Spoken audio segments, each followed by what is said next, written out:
नमस्कार,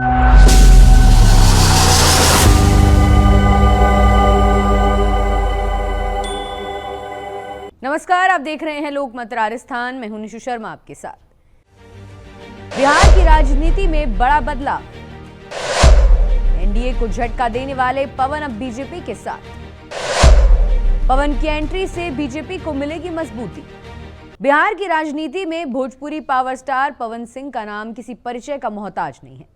गाने और फिल्मों से लेकर राजनीति तक उनकी हर चाल सुर्खियां बन जाती हैं। 2024 लोकसभा चुनाव में जब पवन सिंह ने काराकाट सीट से निर्दलीय उम्मीदवार के तौर पर एनडीए को करारा झटका दिया था, तब किसी ने सोचा भी नहीं था कि महज 1 साल बाद वही पवन सिंह एनडीए के चुनावी स्टार बनकर वापसी करेंगे। जानकारी की माने तो 5 अक्टूबर को पवन सिंह औपचारिक रूप से भाजपा की सदस्यता ग्रहण करेंगे। दिलचस्प बात यह है कि दिल्ली में उनकी मुलाकात एनडीए सहयोगी और आरएलएम प्रमुख उपेंद्र कुशवाहा से हुई, जहां भाजपा के राष्ट्रीय महासचिव विनोद तावड़े और युवा नेता ऋतुराज सिन्हा भी मौजूद थे।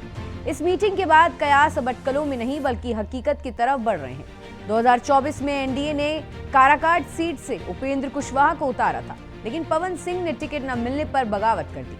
नतीजा, एनडीए का वोट बैंक बिखर गया और गठबंधन को हार झेलनी पड़ी। पवन सिंह भले ही जीत न पाए, लेकिन उनके दमदार प्रदर्शन ने यह साबित कर दिया कि भोजपुर बेल्ट में उनकी स्टार पावर वोटों में बदल सकती है। अब बीजेपी इसी ताकत को अपने पक्ष में भुनाने की तैयारी कर रही है।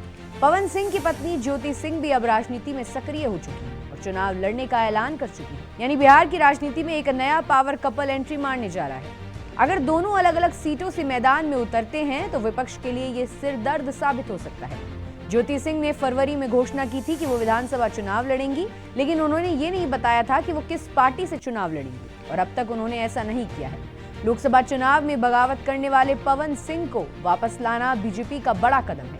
ये सिर्फ घर वापसी नहीं बल्कि चुनावी रणनीति का वो दांव है जो अक्टूबर से लेकर नवंबर-दिसंबर तक बिहार की सियासत को हिला सकता है। पवन सिंह की स्टार पावर का असर सिर्फ काराकाट या आरा तक सीमित नहीं रहेगा, बल्कि पूरे शाहबाद और भोजपुरिया बेल्ट में बीजेपी को फायदा मिलेगा। यही वजह है कि विपक्ष में बेचैनी बढ़ गई है। खासकर आरजेडी और कांग्रेस को डर है कि युवा और ग्रामीण वोटर एनडीए के पाले में खिसक सकते हैं। ऐसी और ताजा खबरों के लिए आप देखते रहिए लोकमत राजस्थान।